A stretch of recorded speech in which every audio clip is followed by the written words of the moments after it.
লিপি 14 বছর বয়স্কা মেয়েটি রংপুরের পল্লীর একটি বিদ্যালয়ের নবম শ্রেণীর একজন ছাত্রী ছিল। লিপি ছিল তার পিতা মাতার 5 সন্তানের মধ্যে সবচেয়ে বড়। 5 জনের মধ্যে 3 জন ছিল কন্যা ও 2 জন পুত্র সন্তান।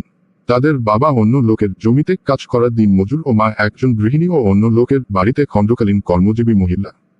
পিতামাতা, বিশেষ করে মা একথা উপলব্ধি করতে পারল যে সন্তানদের পিতার সামান্য রোজগারে তাদেরকে ভরণ পোষণ করা বাস্তবিক পক্ষেই কঠিন।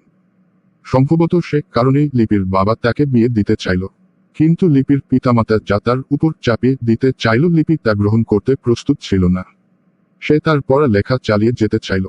তার মা তার পাশে দাঁড়াল যদিও গোপনে। যখন তার পিতা একটি গ্রামের কৃষক পুত্র তারা মিয়ার সাথে বিয়ের বন্দোবস্ত করল, তখন সে খুব হতাশ হল। তারা মিয়া একজন বিপত্নিক অশিক্ষিত কিন্তু সচ্ছল ছিল। তার বাবার কয়েক একর চাষযোগ্য জমি ছিল এবং গ্রামে সে ছিল প্রভাবশালী। বিয়েটাকে অবধারিত মনে হয়েছিল।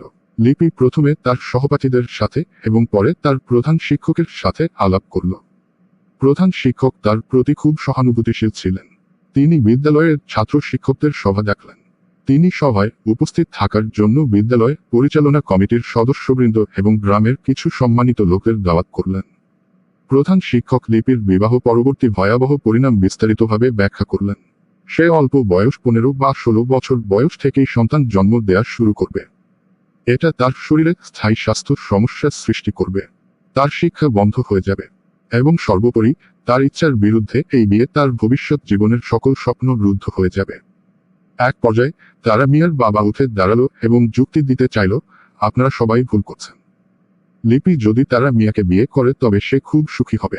সে সব কিছুই পাবে, টাকা, কাপড় চোপড়, বাড়ি এবং সামাজিক মর্যাদা। আপনারা কেন তাকে সুযোগ থেকে বঞ্চিত করছেন? কিন্তু না, বিরাট সংখ্যাগরিষ্ঠ লোক যারা সভায় অংশ নিয়েছিল তারা প্রধান শিক্ষককেই সমর্থন দিল। লিপির বিয়ে বাতিল হয়ে গেল।